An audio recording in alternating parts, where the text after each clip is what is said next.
여러분도 오랜만에 이렇게 교회에서 만나 뵙게 되니 참으로 반갑습니다. 그리고 또 가정에서 온라인을 통해 예배드리시는 모든 분들에게도 하늘의 평화와 축복이 있기를 간절히 바랍니다.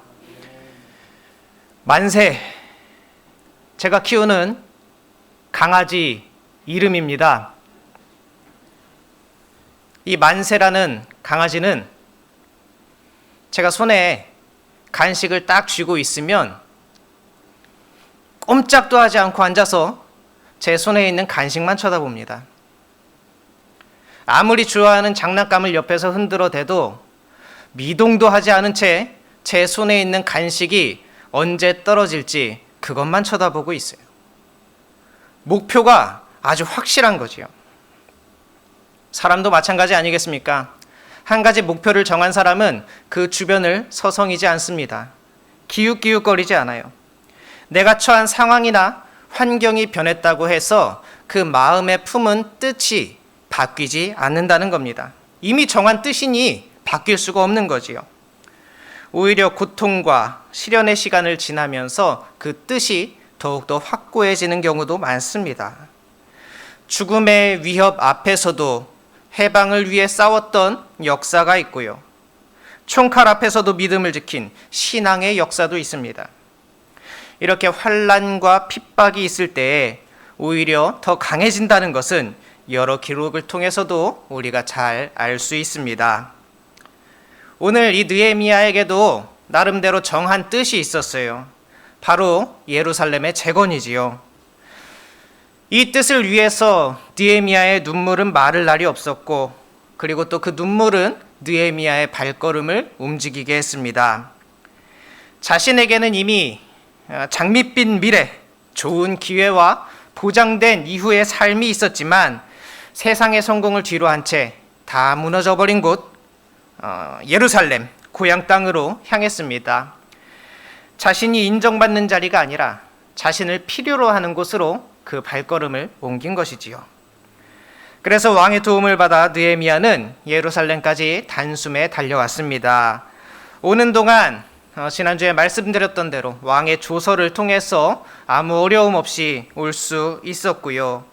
이곳에 도착한 느헤미야는 바로 일을 시작하지 않고 좀 쉬었습니다. 사흘 동안 쉬었어요.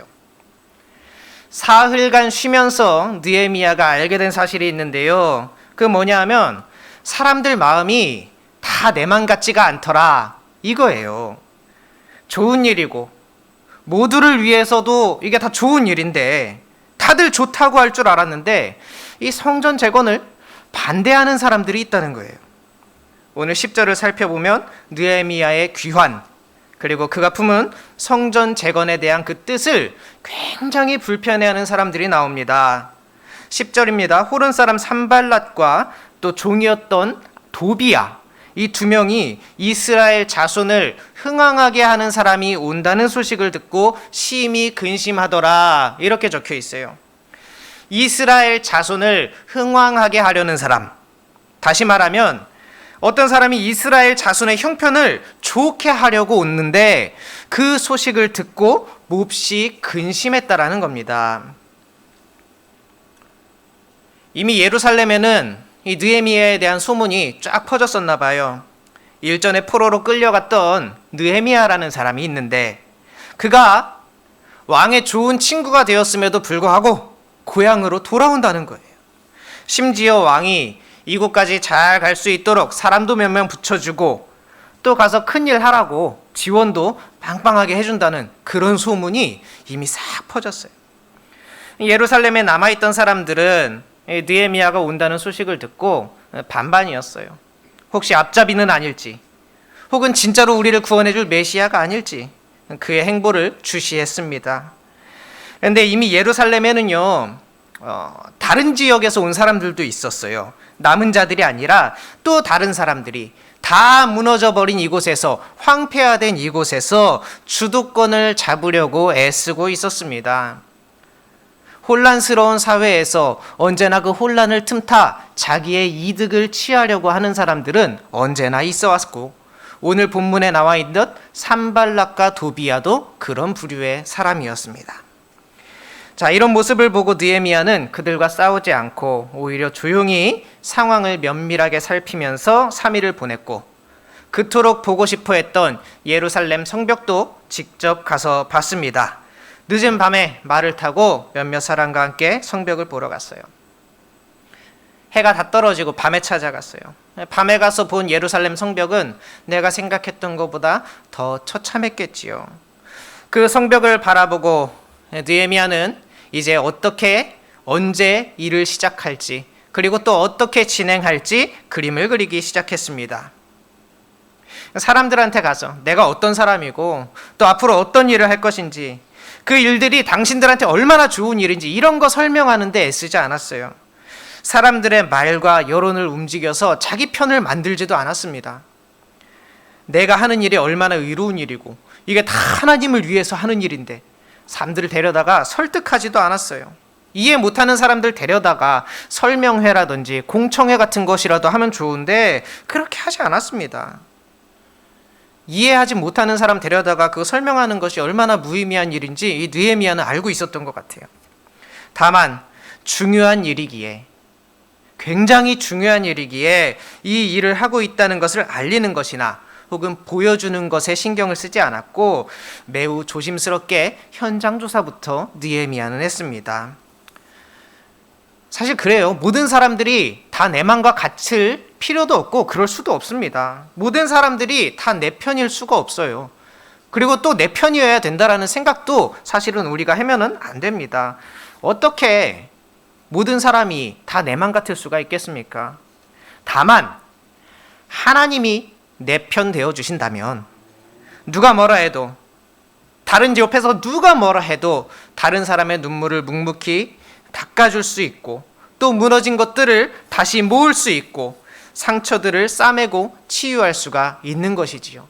옆에서 아무리 방해해도 내 뜻이 있으면 할 수 있는 거예요. 내가 얼마나 좋은 일을 하고 있는가, 사람들이 그걸 얼마나 알아주는가, 이것이 중요한 게 아니라는 겁니다. 그래서 눈물이 다 닦아지고 다시 웃음 짓게 되는 날, 무너졌던 것들이 다시 올바로 다 세워지는 날, 마음속에 있는 그 응어리들이 다 치유되는 날, 그날에는 모든 사람들이 다 하나님의 일하심을 깨닫게 될 것을 믿으며 묵묵히 내 일을 해내는 것. 어떻습니까? 여러분, 예수님이 걸었던 십자가의 길이 바로 이런 길 아니었습니까? 우리가 품어야 할 사명 혹은 비전, 바로 이런 거예요. 속상해하는 사람, 슬퍼하는 사람, 낙심하고 울고 있는 사람을 향해서 그 눈물이 다 마를 때까지 상황이나 사람을 탓하지 않고 그리스도인으로서 마땅히 해야 할 일들을 감당해내는 것, 이것이 우리가 걸어야 할 십자가의 길이라는 겁니다. 그런데 여러분, 오늘 우리가 가려고 하는 예루살렘은 어디입니까? 오늘 나의 피와 땀과 눈물을 심고 나의 인생을 걸고 달려가는 곳, 다른 것들, 그러니까 가족들과 보내는 시간이나 나의 건강 혹은 잠, 이런 것들마저도 포기해 가면서 내가 달려가고 있는 곳이 도대체 어디냐 말이에요. 내가 무엇을 향해 달려가는지 그 목표와 비전을 우리는 잘 정해야 합니다. 특별히 그리스도인으로서 나의 목표와 나의 향하는 곳이 어디인지 제대로 정하는 것은 우리 그리스도인들에게 굉장히 중요한 일이라는 거예요. 느헤미야의 비전은 무엇이었습니까? 오직 예루살렘 성의 중건이었습니다. 그것에 자기의 삶을 온전히 바친 거예요. 다른 것 다 포기하고 온전히 자기의 몸을 내던졌어요. 일을 하다 보면 가끔씩 그럴 때가 있지요. 뭔가 완성이 돼야 되는데 그렇지 못하고 일이 빙빙 도는 느낌이 들 때가 있습니다. 왜 그렇습니까? 온전히 내가 거기에 빠져들지 않았기 때문에 그래요. 자꾸만 다른 생각, 다른 일들이 겹치는 거예요. 그 일에 온전히 내가 빠지지 못하는 거지요. 느헤미야는요, 페르시아에서 금식기도 할 때에 이미 자기 자신을 온전히 내던졌습니다. 그때 느헤미야가 기도하면서 흘렸던 눈물은 그냥 슬퍼서 감정적으로 흘렸던 눈물이 아니라 나 자신을 바치는 헌신의 눈물이었어요. 우리 고향 땅에 있는 사람들 고생해서 어떡하나, 여기에서 그치지 않고 내가 그러면 가서 이 일을 감당해야 되겠다, 바로 이 헌신의 눈물이었던 겁니다. 장밋빛 미래를 과감히 버리고 온 느헤미야예요. 얼마나 많이 기도하고 얼마나 많이 준비해 왔는지 모릅니다. 그런 확신과 믿음, 그리고 이루고자 하는 뜻이 확고했기 때문에 이 예루살렘에 도착했을 때에 서두르지 않고 당황하지 않고 서툴게 행동하지 않고 조용히, 그러나 결단력 있게 자기가 준비한 것들을 할 수 있었던 거예요. 자, 성벽을 둘러보던 그날 밤 느헤미야는 자기가 생각해 왔고 준비했던 것들을 다시 한번 확인하고 가늠했을 겁니다. 그리고 비로소 느헤미야는 정식으로 사람들을 불러다가 이야기했어요. 우리 예루살렘 성벽을 다시 쌓읍시다. 더 이상 다른 사람들에게 이런 수모를 당하지 맙시다. 그렇게 이야기했어요. 느헤미야는 자식과 형제와 이웃이 포로로 끌려가고 이스라엘에 남아있는 그 사람들의 마음을 헤아렸습니다. 그 사람들 중에서도 특별히 신실한 믿음을 가지고 있는 사람들이 어떤 마음을 가지고 있는지 느헤미야는 먼저 살폈던 거예요. 그들이 느꼈던 영적인 수치심, 뭉개진 자존심을 알고 있었던 거예요. 뭐가 수치스럽습니까? 뭐냐 하면 우리는 선민인데, 이스라엘 백성인데, 하나님이 보호하는 백성인데 나라가 망했어요. 사람들이 포로로 끌려갔어요. 그렇게 무너져버린 자존심, 그 수치심을 느헤미야는 온전히 이해하고 있었던 거예요. 여러분, 잘 나가던 사람이 어떤 일이 있어도 결코 망할 것 같지 않던 그런 사람이 정말 모든 것을 잃어버린 경험을 했을 때에 얼마나 많은 수치심을 느끼겠습니까? 정말 좋은 모습만, 잘 되고 있는 모습만 보여주고 싶은데 그러지 못하고 모든 것을 다 빼앗겼을 때, 내 소유를 잃어버린 것보다 더 속상한 건 나를 쳐다보는 다른 사람들의 시선이겠지요. 그렇기 때문에 오늘 느헤미야가 하고자 하는 이 예루살렘 성전의 재건은요, 무너진 곳, 황폐하게 변해버린 곳을 다시 세우는 그런 건축적인 일이기도 하지만 더 중요한 목적 중에 하나는 뭐냐 하면 바로 상처받은 사람들의 마음을 치유하는 거였어요. 무너진 성전을 재건하는 것은 과거의 실패를 교훈 삼아 다시 일어서는 역사적인 사건이면서 동시에 다시 싸매고 일으키시려는 하나님의 계획에 동참하는 그런 일이기도 한 것입니다. 그러니 여러분, 우리의 삶도 마찬가지예요. 혹여 큰 실패가 찾아올 수 있어요. 모든 것을 잃어버린 것처럼 무너질 때도 있지요. 교회에 잘 나오던 청년이 오래도록 취업하지 못하니까 민망하고 부끄러워서 교회에 잘 나오지 못하는 경우가 있어요. 신앙생활 굉장히 잘하던 분들인데 사업에 실패했을 때 또 사람들의 눈 때문에 교회를 탁 발길을 끊는 경우도 있어요. 학생회에서 회장까지 하던 친구가 대학 진학에 실패했다고 교회에 못 나오는 경우가 있어요. 이런 경우를 목회하면서 참 많이 봤습니다. 그러나 내가 원하는 대로 되지 않더라도 그 어려움 앞에서 다른 사람들의 시선이나 나 스스로 자책하느라 주저앉지 마시고 수치스럽게 여기지 않기를 바랍니다. 느헤미야를 통해서 이스라엘 백성들의 삶을 재건하시는 것처럼 다 무너져버린 것 같은 우리의 삶도 반드시 회복하고 재건하실 하나님의 계획을 믿으며 나아가는 우리가 됐으면 좋겠는 거예요. 나의 아픔과 상처를 기억하시고 함께 아파해 주시는 하나님이 나의 미래도 준비하고 계신다는 믿음이 우리 가운데 있어야 합니다. 그러니 여러분, 영적인 그런 부분도 다시 세워야 하는 영역이 있어요. 다시 높이 세워 올려야 할 우리의 영적인 담벼락, 그것이 있다는 거예요. 그렇지 않으면 우리들은 언제든 다시 교회를 떠날 수 있고 우리의 신앙을 저버릴 수가 있어요. 누구 때문에 상처받아서 교회 안 나가고 낙심해가지고 교회를 떠나고 이런 사람들 여러분 얼마나 많습니까? 신앙의 담벼락을 높이 쌓아놔야 내 앞에 상황이 그리 녹록지 않더라도 혹은 또 낙심하더라도 혹은 또 실패하더라도 우리가 능히 이겨낼 수 있는 것입니다. 느헤미야가 성전을 재건한다는 것은 사람들의 아픔을 보듬고 그 자존감을 세우기 위함이었습니다. 확실히 좋은 의도고 또 좋은 뜻이지요. 좋은 생각이지요. 그래서 그 비전을 공유하는 사람도 있지만 또 탐탁치 않은 사람들도 있다고 아까 전에 말씀드렸어요. 18절 하반절을 살펴보니까 그 좋은 뜻에 동참해서 공사를 시작하겠다고 사람들이 다짐했어요. 이 일은 선한 일이고 또 하나님의 일이라는 것을 그 사람들이 이해했고 느헤미야가 품은 뜻에 함께 힘을 모으자고 서로 독려했어요. 반면에 19절을 보니까 또 어떤 사람들은요, 느헤미야의 생각을 별로 그렇게 좋게 생각하지 않습니다. 그래서 느헤미야를 찾아와서 이야기하는 거예요. 당신들 지금 무슨 일을 하고 있는 겁니까? 이거 도대체 왕한테 반역이라도 하겠다는 겁니까? 이런 이야기를 하면서 업신여기고 비웃었습니다. 나라는 이미 다 망했지요. 가진 것도 없는 사람들끼리 모여서 그 열정 하나로 뭘 얼마나 할 수 있겠냐면서 비웃는 겁니다. 업신여겼다고 적혀 있어요. 다 무너지고 희망도 없이 가는 사람들 사이에 들어와서 새롭게 생기는 기득권을 챙기려고 했던 사람들이 느헤미야가 왕의 도움을 받아서 돌아온다는 소식을 듣고 아주 비열한 작전을 쓰고 있는 겁니다. 비아냥거리고 그것들 별것도 아니야 라면서 무시하는 듯 이야기하고 뭔가 새롭게 도전해보고 으쌰으쌰 하고 있는 사람들의 의지를 꺾고, 그래서 예루살렘 성전 재건이라는 것보다 다른 거에 자꾸 신경 쓰이게 하는 거예요. 이 말을 듣는 사람들로 하여금 진짜 그런가? 이런 생각이 드는 거죠. 공동체의 마음을 함께 하려고 했던 그 마음을 흐트려 놓는 거예요. 여러분, 사단의 역사는 다른 게 아닙니다. 공동체를 계속 흩트는 일이 바로 사단의 역사예요.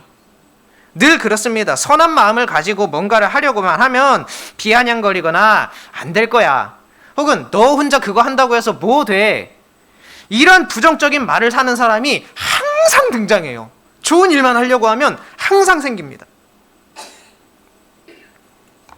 그러면서 이 사람들 가만히 있지 않겠다고도 이야기해요. 왕을 배반하고자 하느냐, 이 말은 너희가 하고자 하는 이 일들을 공론화시키고 왕한테 알리겠다라는 뜻이에요. 선전포고지요. 안팎으로 흔들려는 계략입니다. 좋은 뜻을 가지고 선한 일을 하려고 할 때에도 내가 가진 게 없고 할 수 있는 것, 지금 당장 할 수 있는 것도 없어요. 혼자 있어요. 그럴 때 옆에서 누가 자꾸 이런 얘기하고 사람들 힘 빠지게 하고 리더를 흔드는 말을 하고, 게다가 그냥 가만히 있는 것도 아니고 체계적으로 반대하겠다고 공공연하게 얘기하고 다니면 자칫 우리의 뜻이 거기서 좌절되거나 흔들릴 때가 있어요. 내가 세운 계획이라면.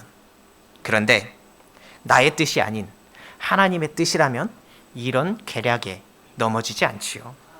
이런 공격에서 힘을 빼는 말과 조직적인 대항 속에서도 우리가 여전히 그 길을 갈 수 있는 비결 무엇입니까? 바로 이건 내 뜻이 아니라, 나 좋자고 하는 일이 아니라 하나님의 뜻을 이룬다라는 목표가 있을 때에 우리는 이겨낼 수 있는 거예요. 절렬한 공격을 통해서 오히려 우리는 더 강해질 수도 있습니다. 하나님이 주신 비전은 그래서 어떠한 공격에도 무너지지 않는다는 거예요. 십자가의 길을 걷고 있던 예수님에게 얼마나 많은 무시와 조롱과 핍박이 있었습니까? 그래서 실패했어요? 아닙니다. 십자가는 승리했습니다. 하나님의 뜻이었고 세상 많은 사람들을 구원하고자 하는 사랑의 길이었기 때문이지요. 하나님이 우리 안에 두신 마음은 결코 무너지지 않습니다. 이런 확신 가운데 느헤미야는 반대하는 사람들에게 분명히 이야기했어요. 20절입니다. 성벽을 다시 쌓는 일은 그분의 종인 우리가 해야 할 일이고 예루살렘에는 당신들이 차지할 목도 주장할 권리도 기억할 만한 전통도 없을 것이라고 이야기했습니다. 정말 단호하지요. 공동체를 흔드는 자에게는 줄 복이 없다, 그 이야기를 하고 있는 거예요. 그들에게는 기업도 없고 권리도 없고 기억되는 것도 없을 것이라고 이야기했어요. 그러나 우리는 어떻습니까? 하늘의 하나님이 우리를 형통케 하시리니. 우리들이 살면서 가만 보면 내가 어떤 일을 하든지 다 좋다고 말하지는 않더라고요. 세상 사람 모두가 다 내 마음을 이해해 주는 것이 아니라는 사실이에요. 좋게 여기는 사람도 있고 또 아닌 사람도 있어요. 그러나 내가 이 길을 가야 하는 것이 맞다면, 그러니까 예를 들면 내가 이 믿음 저버리지 않고 끝까지 신앙생활하는 것이나 가족들을 구원하는 일이나 봉사하는 일 혹은 구제하는 일, 이런 길을, 내가 이 길을 걷고 있는 것, 하나님이 기뻐하신다는 그 확신만 우리에게 있다면 여러 가지 반대 상황에 대해서 소모적인 논쟁하느라 그 시간 다 보내는 것이 아니라 오히려 하나님께 우리의 믿음을 보이면서 묵묵히 걸어가면 될 일입니다. 어쩌면 반대하는 사람들의 존재는 내 안에 있는 그 하나님에 대한 믿음을 확실하게 보일 수 있는 계기요, 기회요, 또 내가 나아갈 수 있는 힘이 되는 것입니다. 여러분, 우리가 걷고자 하는 그 길에 반하는 상황들과 어렵게 하는 사람들, 또 그런 일들 앞에서 오히려 여러분들의 믿음을 보여주시기 바랍니다. 그때가 오히려 우리의 믿음을 드러낼 수 있는 기회고 시간인 거예요. 하늘의 하나님이 우리를 형통케 하시리니 그의 종들인 우리가 일어나 건축할지어다. 하나님은 오늘도 이런 믿음을 가지고 세상 앞에서 믿음을 보이며 무너진 곳에 서서 외치는 자들을 찾고 있습니다. 옛날에 그런 말이 있었죠. 대우 회장님이 하신 말씀인가? 세상은 넓고 할 일은 많다고. 우리도 마찬가지예요. 세상은 넓고 무너진 곳, 그러니까 우리의 기도가 필요한 곳은 너무너무 많아요. 우리가 서야 할 비전의 성읍들이 너무나도 많다는 거예요. 지난 한 주간 계속해서 언론에 등장하는 정인이 이야기를 여러분들 아시죠? 정인이를 입양했던 그 양부모는 기독교 정신으로 이 시대를 선도할 인물을 길러낸다고 자랑하는 한동대학교 출신이에요. 그들의 부모님은요, 모두 침례교와 장로교회 목사님이었어요. 누가 뭐래도 기독교 집안에서 태어나서 성서의 가르침을 받고 자란 사람들이죠. 그런데 이런 사람들이 정인이에게 지속적인 학대를 가하고 또 방송에도 출연했어요. 주변 사람들에게 보여준 행동들은 도저히 그리스도인의 모습이라고 볼 수가 없는 모습이거든요. 원래 하나님이 어떤 하나님입니까? 고아의 하나님이고 과부의 하나님이고 이방인의 하나님인데, 그런 약자들의 희망인 하나님인데, 그런데 도대체 그리스도인들에게서 이런 일들이 왜 일어나는 거예요? 바로 성공과 돈의 가치가 우리 안에 들어와서 기어코 하나님의 뜻보다 위에 올라섰기 때문에 이런 일이 생기는 겁니다. 산발락과 도비아도 그랬어요. 다 무너져 내린 곳에서 꿈도 희망도 없이 살아가는 사람들에게 하나님의 뜻을 펼치지 않고 오히려 내가 취할 수 있는 이득이 무엇인지 계산하던 사람들이었어요. 여러분, 우리 모두 하나님의 꿈 위에 서기를 바랍니다. 그럴 때에 하나님이 도우십니다. 우리가 선한 뜻을 가지고 선한 삶을 이루어 간다면 하나님께서 이들을 반드시 축복하셔요. 부디 거룩한 뜻을 쫓아서 살아갈 수 있는 우리가 되기를 소망합니다. 어려운 상황 가운데 있어도 함께하는 사람들 격려해주고, 우리 하나님께서 우리에게 복 주실 거야, 더 이상 수치당하는 인생 되지 말자, 서로 독려해주면서 응원해주면서 그렇게 걸어갈 수 있는 우리가 됐으면 좋겠어요. 바로 그런 공동체에 희망이 있습니다. 그런 사람이 세상의 희망이 되고요, 이 시대에 하나님이 원하는 사람이 바로 그런 사람일 거예요. 그렇게 우리 교회에 이 시대에 무너진 곳에 서는 자들이 많아지고, 우리를 통해, 그리고 우리 대천장로교회를 통해 하나님의 뜻이 온 땅에 심겨져 가기를 주님의 이름으로 축원합니다. 기도하겠습니다. 은혜의 하나님, 이 세상에 얼마나 많은 사람들이 고통 가운데 있는지요. 어떤 이는 육신의 연약함으로, 또 어떤 이는 물질의 부족함으로, 또 어떤 이는 구원받지 못함으로, 하나님이 긍휼이 필요한 이 모든 곳에 우리의 시선이 향하고 우리의 발걸음이 향하게 하여 주시옵소서. 그렇게 함으로써 형통케 하시는 하나님의 축복을 우리 모두가 누리게 하여 주시옵소서. 예수님의 이름으로 기도드리옵나이다. 아멘.